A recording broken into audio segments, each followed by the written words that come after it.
umunyamakuru ati ese utinya urugendo rwa nyuma cyangwa se igitaramo cya nyuma? Papa Wemba ati igitaramo cya nyuma numva kizambera ku rubyiniriro, numva nzagenda nyiri imbere y'abafana bose. Ati nicyo cyifuzo cyawe se koko? Yego, hari ibintu bimwe nyiri ku rubyiniriro mba numva meze nk'uri kuguruka, nkumva ndi hejuru cyane kandi ndi no mu yindi si, sinzi neza uko nabisobanura, ariko ni ibintu numva cyane. Wenda umunsi umwe nzagenda muri ubwo buryo. Ati murakoze cyane Papa Wemba, turi mu ntangiriro z'umwaka wa 2016. Mwadufasha mwifuriza abafana banyu umwaka mushya, yaba mu ndirimbo cyangwa se mu butumwa bwanyu? Papa Wemba ati ntabwo nigeze ngira amahirwe yo kubifuriza umwaka mushya mbere, kuko nageze hano mu Bufaransa mu ntangiriro za Mutarama mpita njya kwa muganga, aho namaze ukwezi kose, ariko ubu nsa nk'uri gukira. Ariko mbifurije ibyiza byose, ndifuza ko uyu mwaka wazababera umwaka w'amahirwe kuri mwe no kuri twese. Ubushuti ni ikintu gikomeye cyane, kandi cyane cyane ntimukibagirwe ko Imana ihari kandi tureba. Mana prefere la lela ya kobatama noki baloba balarme ya krokodile moto aza mordu na sango ya liwa asali hémorragie ya esengo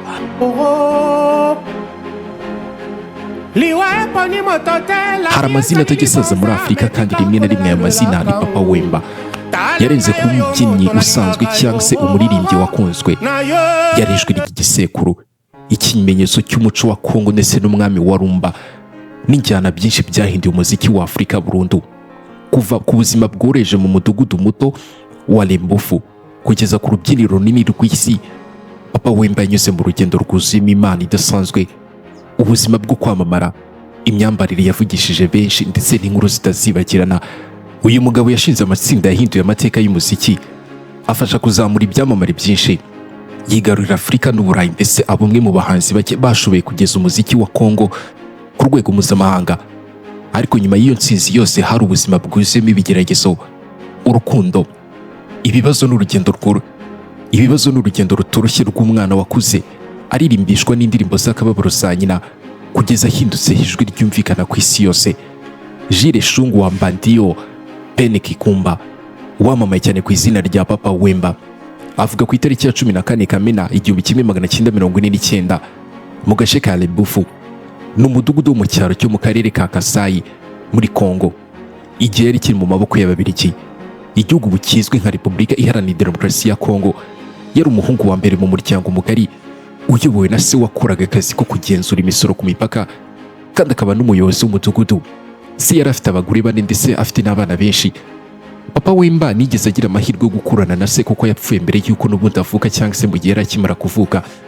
Nyuma yaho yarezwe cyane cyane na nyina, wari umuhanzikazi waririmbaga mu mihango yo gushyingura, aho yaririmbaga indirimbo z'agahinda n'amarira menshi.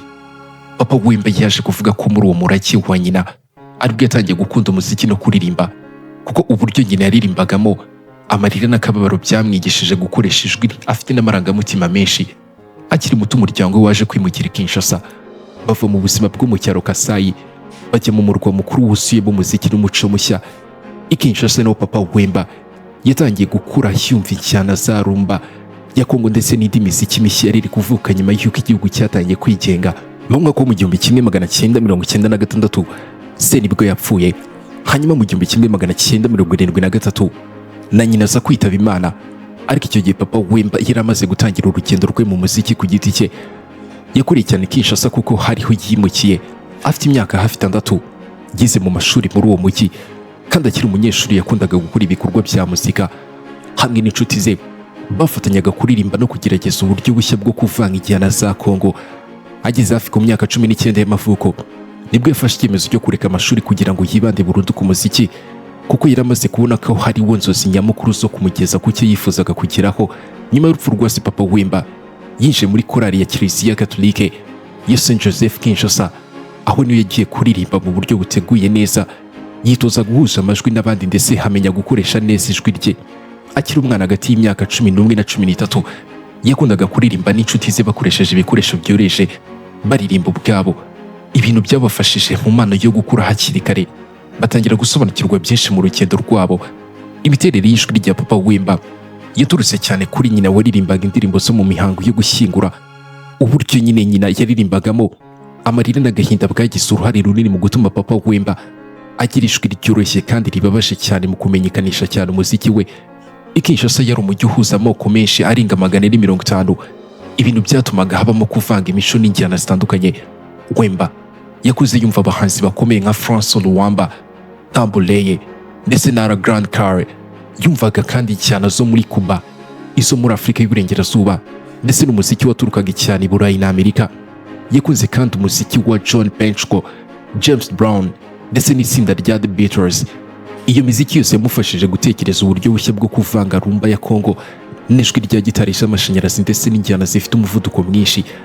Mu mpera z'umwaka wa 1969 ibi byaje gutuma hafatanya n'abandi cyangwa se urundi rubyiruko bashinga itsinda ryiswe Zaiko Langa Langa, bagamije guhindura no kuvugurura rumba ya Congo. Mu kuboza mu 1969 Wemba yarakiri umunyeshuri yafatanyije n'abandi basore b'abahanzi nyine bakomeza iryo tsinda ryabo Zayinga. Iri tsinda ryazanye uburyo bushya bw'umuziki bwihuta bwakozwe cyane n'urubyiruko kandi banakoresha cyane gitari, ingoma zifite umurongo. Indirimbo zabo zabaga ari ngufi kandi zifite imbaraga nyinshi ugereranyije n'umuziki wa rumba wa kera warugizwe cyane n'ibicurangisho. Papa Wemba yari umwe mu baririmbyi bakomeye cyane b'iri tsinda kandi yanakomeje cyane gutuma ribaha ikimenya bose mu ntangiriro z'imyaka mu 1970. Zaiko Langa Langa yabaye ikimenyetso cy'urubyiruko rwa Congo nyuma y'ubwigenge, maze indirimbo zose zigarurira cyane mu miki minini. Abantu batangira kumuririmba sinakubwira. Kubera inzozi ze zo kugira itsinda rye bwite ayoboye, Wemba yavuye muri Zaiko Langa Langa mu mwaka wa 1974. Yajyanye bamwe muri bagenzi be bashinga itsinda rishya ryitwaga Isifi La Kolo.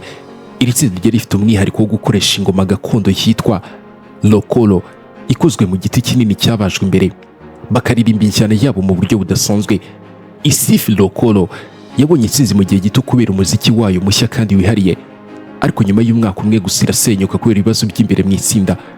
Mu gushyinga mu 1975 Papa Wemba afatanyije na Mavuela Somo ndetse na Boss Boziana bavuye mu itsinda bari barahuriyemo Evoloko Laya Laya, maze bashinga Yoko La Kolo. Iri tsinda niryo ryakomeje gukoresha ingoma gakondo ya Lokolo Kolo, rivanga injyana za sokuzo n'indirimbo zari zoroshye kandi zafataga abantu kuzifata vuba. Basohoye indirimbo nyinshi zakunzwe cyane, aho ijwi rya Wemba n'uburyo yaririmbagamo byafashije iri tsinda kwamamara cyane muri Afurika.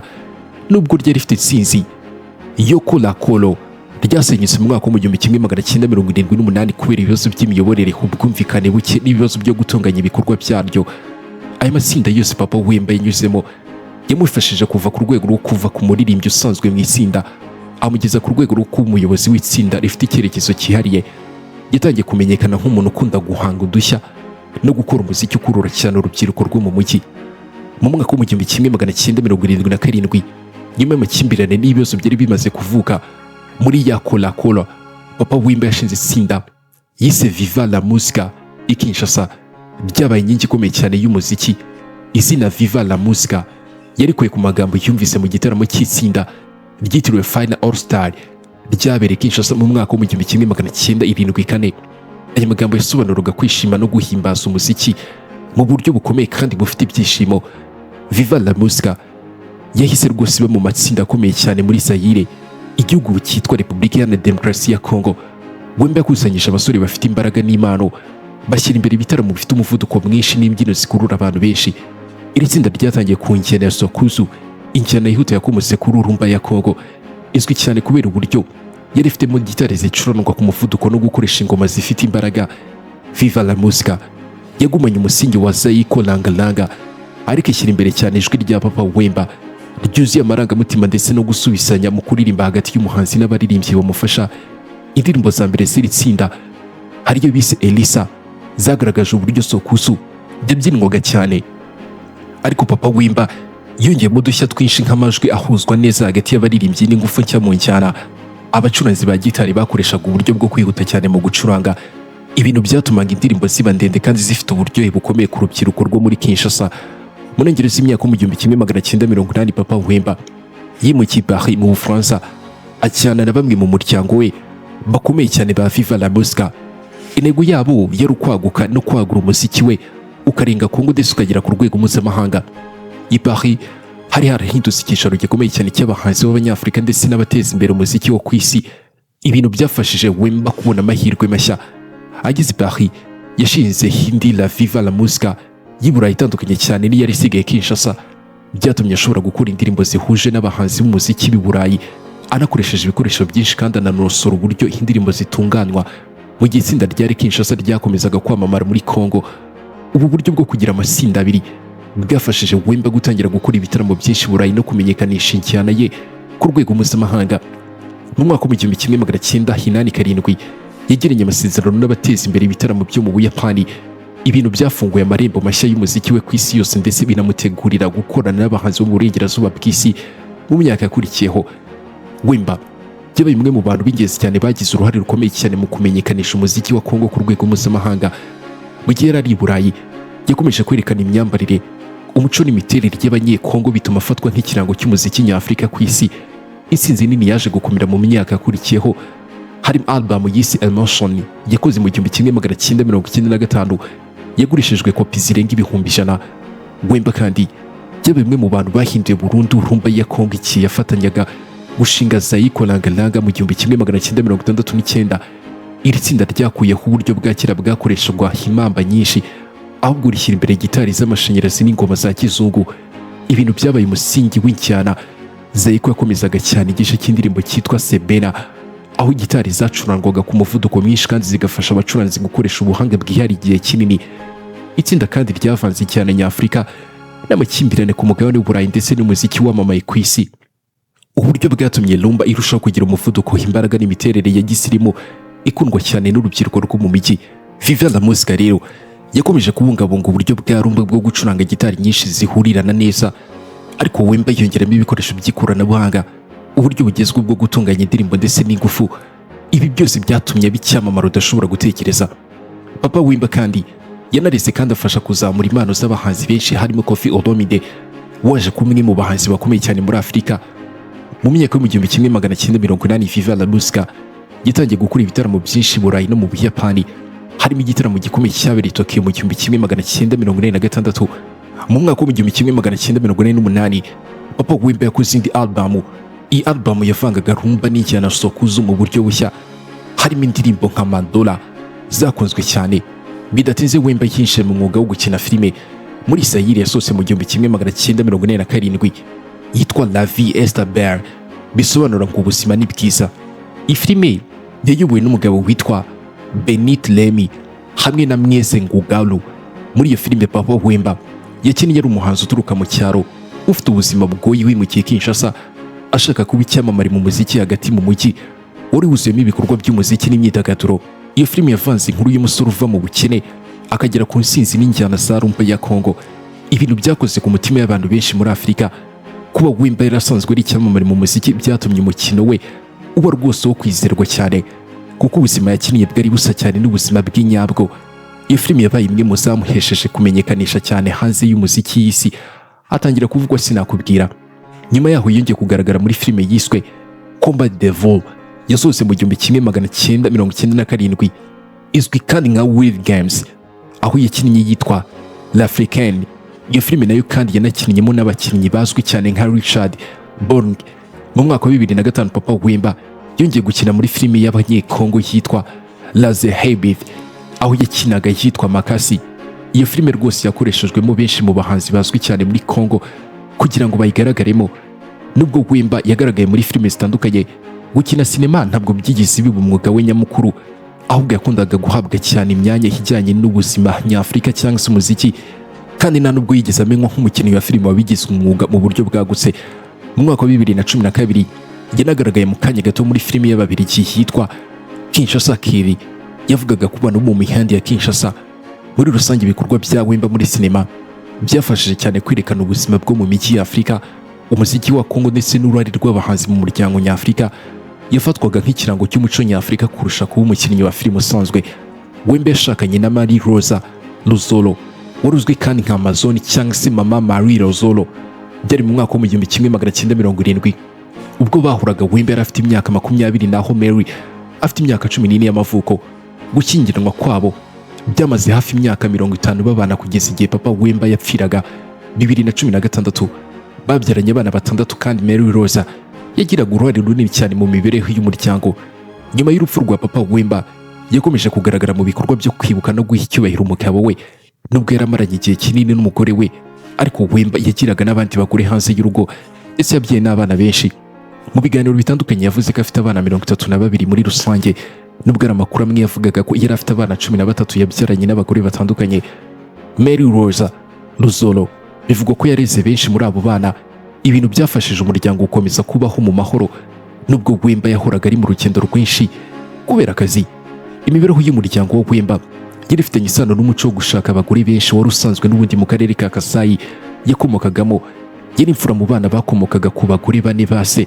Si yahoze mu gisirikare, nawe nyina akaba n'umuririmbyi mu mihango yo gushyingura kugeza igihe yapfiraga mu 1973.